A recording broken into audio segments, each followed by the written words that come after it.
วันสงกรานต์ปีใหม่ไทยครับวัดพระธาตุเชิงชุมสกลนครครับประมาณ 10 โมงเช้าครับมาส่งน้ำพระสายบุญบารมีทำบุญเข้าวัดทำบุญพาครอบครัวเข้าวัดทำบุญครับบรรยากาศในวัดพระธาตุเชิงชุมจังหวัดสกลนครหลวงพ่อคุณแสงครับ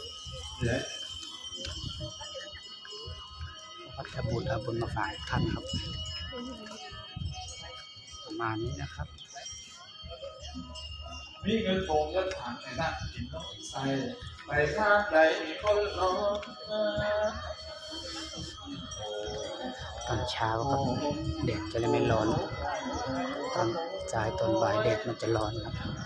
มาบาตี้ไปทางใดมีคนร้องมีคนหอมในใจซื้อแสนโอ้ผมเราก็วัดทำบุญราชการเองเงินเดือน1,200แค่ทุกปี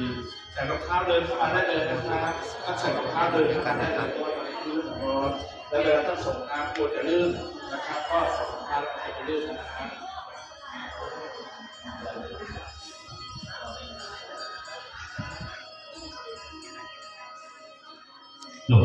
มาบัดนี้ไปตั้งใจมีคนรอให้คนหอมมีใจซื้อผู้ทำงานราชการเองเงินเดือน1,200แทบทุกปี